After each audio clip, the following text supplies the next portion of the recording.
Baik, bagian terakhir dari supply chain management kita akan bicara terkait inventory management dan logistik. Inventory management ini kita akan pelajari lagi nanti berikutnya di bab berikutnya.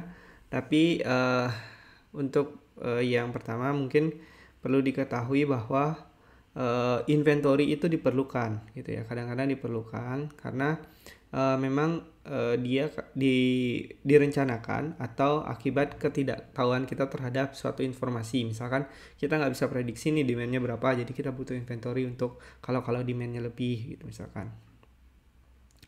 Kemudian ada juga istilah bullwhip effect. Nah, karena kita mempersiapkan inventory, ini adalah semacam variasi permintaan yang dari customer hingga ke supplier itu mengalami variasi penambahan yang cukup lebar.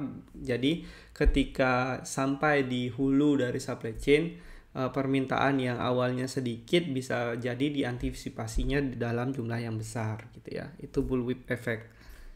Kemudian terkait order fulfillment itu ada beberapa mekanisme. Ada namanya engineering to order, ada make to order, assemble to order, dan make to stock.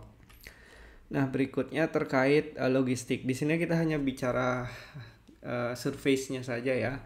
Karena pada intinya bagian-bagian ini akan dipelajari bisa jadi di mata kuliah yang lain ataupun di bab-bab yang lain. Jadi logistik itu apa? Gerakan aliran material atau jasa atau kas atau informasi dalam rantai pasok gitu ya. Jadi beberapa hal yang di sini ya mungkin di buku ini dibahas terkait logistik adalah pergerakan di dalam fasilitas itu disebut biasanya material handling. Kalau di dalam fasilitas kita, kalau di luar fasilitas kita itu baru logistics. Kemudian terkait incoming dan outgoing shipment. Kemudian logistik itu terkait bagaimana kita bisa menempatkan barang itu sesuai dengan pada waktu yang tepat, lokasi yang tepat, dan proporsi yang tepat, jumlah yang tepat gitu ya. Itulah tujuan logistik. Kemudian ada teknologi tracking seperti RFID dan best practice dalam logistik saat ini, misalkan menggunakan third party logistik dan sebagainya. Ini contoh movement within facility.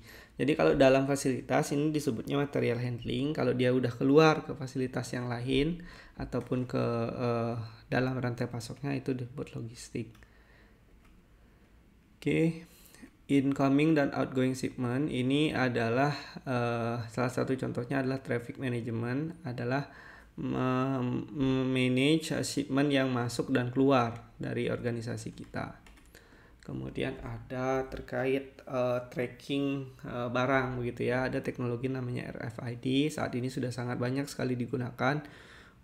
Dia itu sebenarnya gelombang radio gitu ya, mendeteksi gelombang radio sedemikian hingga mempermudah mengkontrol atau memanage, mengetahui barang kita saat ini berada di mana, jumlahnya berapa. Third party logistics itu sendiri merupakan kegiatan mendayagunakan fungsi logistik kita ini atau menggunakan fungsi luar untuk atau perusahaan luar untuk membantu fungsi logistik yang kita perlukan. Kemudian ada juga reverse logistik begitu ya. Reverse logistik itu logistik arus balik. Jadi kalau biasanya di aliran barang itu kan dari hulu ke hilir. Nah, beberapa belakangan ini memang karena concern terhadap lingkungan, misalkan perusahaan-perusahaan sudah mulai memikirkan return logistiknya gitu ya.